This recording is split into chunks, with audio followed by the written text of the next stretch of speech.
keinginan. Misal ada yang senang bisnis bisa menjadi pedagang di pertandingan itu. Yang senang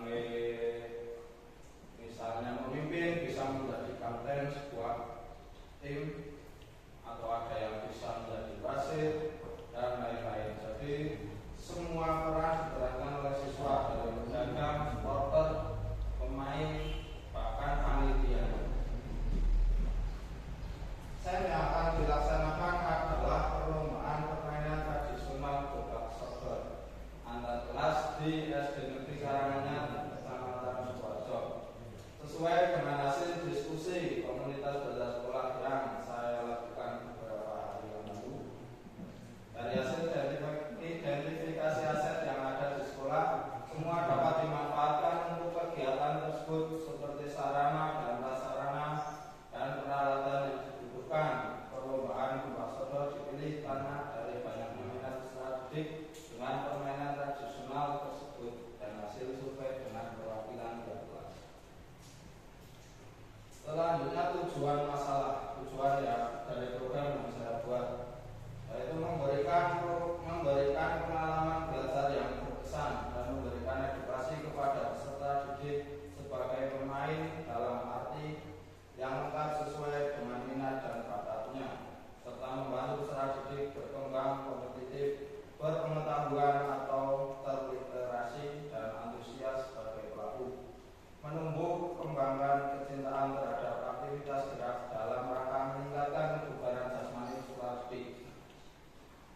Jadi tujuan yang sebenarnya adalah untuk kehidupan mereka di kehidupan yang nyata nantinya. Misal jadi pemain ya harus bisa menerima apapun yang terjadi dalam pertandingan. Misal jadi supporter ya harus belajar untuk menjadi supporter yang baik dan sportif.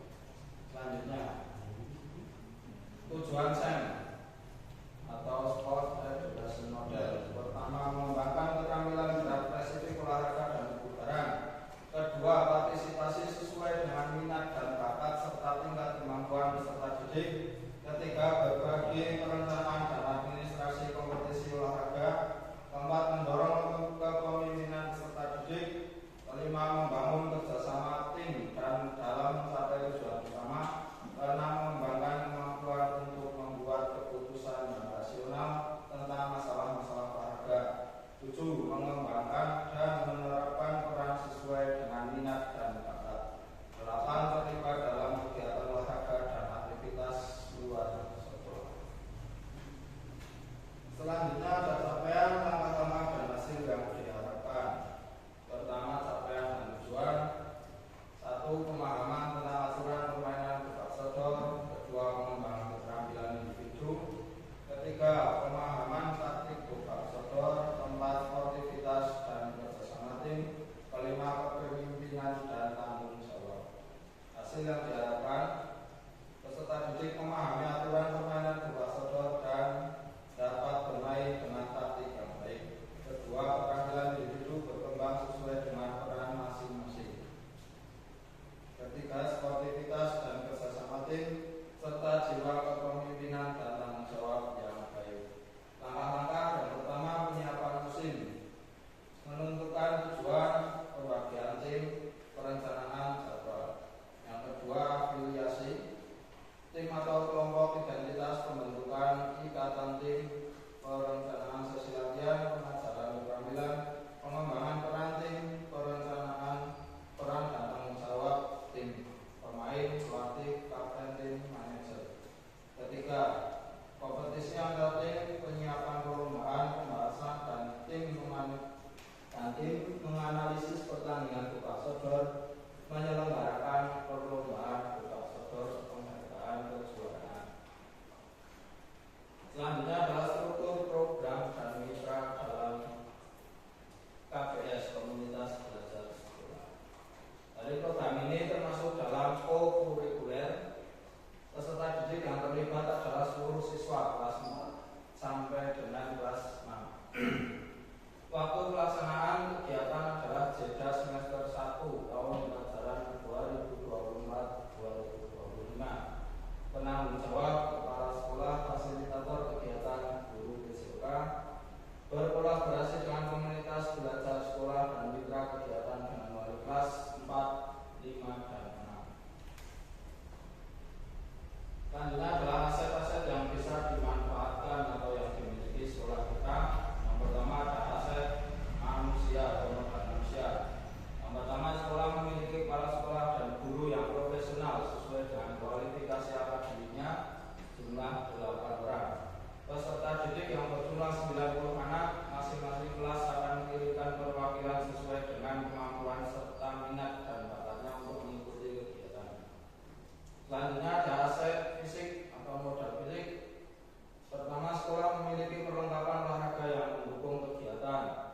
sekolah memiliki jaringan internet yang baik untuk mendukung publikasi kegiatan.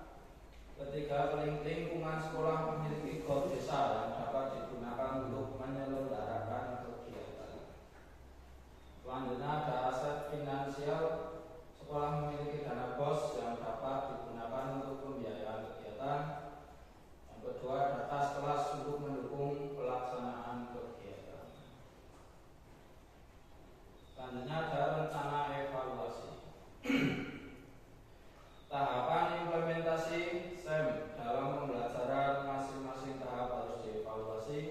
Evaluasi keseluruhan akan dilaksanakan pada akhir tahapan, yaitu evaluasi dan refleksi penerapan SEM dalam PJK.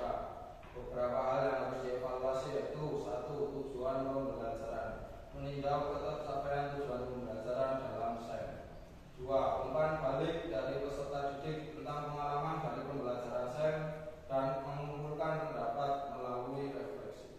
3. Refleksi guru, refleksi terhadap perencanaan, pelaksanaan, dan pengelolaan SEM. 4. Evaluasi kinerja tim, meninjau kolaborasi dan kinerja tim dalam SEM. 5. Evaluasi penerapan konsep fair play, meninjau penerapan fair play dan sikap sportif terintegrasi dengan baik selama pelaksanaan. Mengevaluasi bagaimana peserta didik menghormati aturan, menghargai lawan, dan menunjukkan etika olahraga yang baik. 6. Evaluasi manajemen kelas dan pengelolaan waktu, efektivitas keaktifan peserta didik yang terlibat sesuai dengan perannya. Selanjutnya adalah tantangan dan solusi. Untuk tantangan dan solusi, mungkin Bapak Ibu bisa membantu saya atau menambahkan untuk solusinya nanti ya.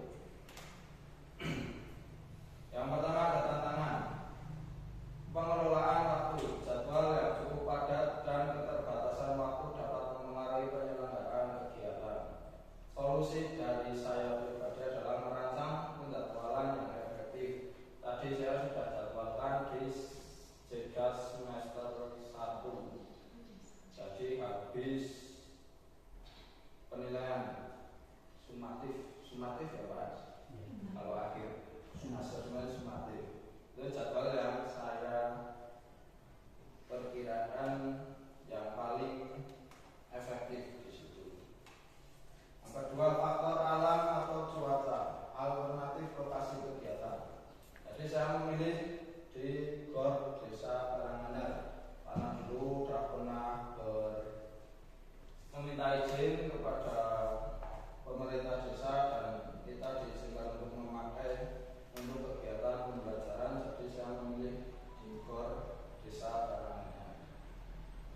Ketiga, tantangannya adalah motivasi peserta. Peningkatan motivasi peserta dapat menjadi tantangan, terutama jika mereka mengalami kegagalan atau kelelahan. Untuk solusinya menggunakan pendekatan positif dan memberikan motivasi melalui pengakuan dan ujian.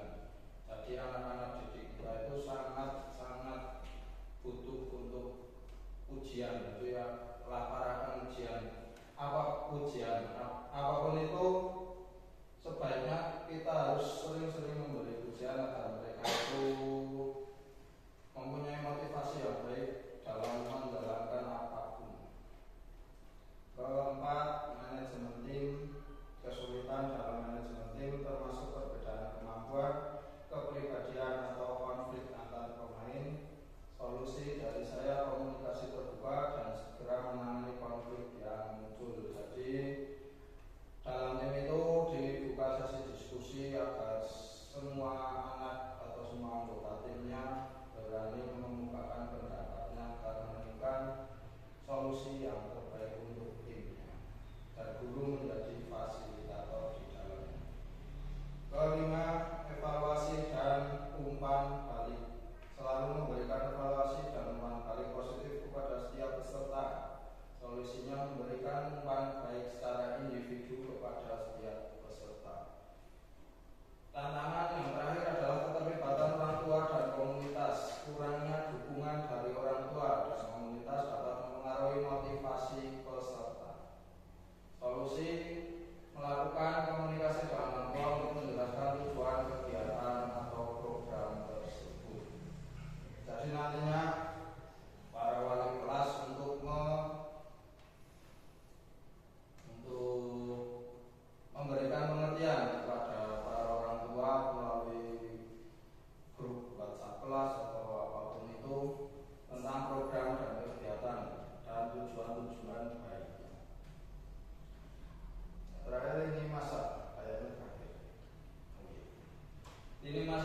Pertama, penyiapan musim, menentukan tujuan, pembagian tim, perencanaan jadwal. Kedua, afiliasi tim atau kelompok identitas, pembentukan ikatan tim. Di situ ada perencanaan sesi latihan, pengajaran keterampilan, pengembangan peran tim, dan perencanaan. Peran dan tanggung jawab tim. Di situ ada pemain, pelatih, kapten tim, dan ada yang menjadi manajernya. 3. Kompetisi antar tim, penyiapan perlombaan, pembahasan dan menganalisis pertandingan buka sodor, penyelenggaraan perlombaan buka sodor, penghargaan kejuaraan. Karena ini hanya uji coba atau SEM itu kan ibaratnya membuat seperti pertandingan yang sebenarnya, tapi tidak harus misal penghargaan kejuaraan harus piala sebelumnya, itu tidak harus, bisa dari kardus dibikin seperti piala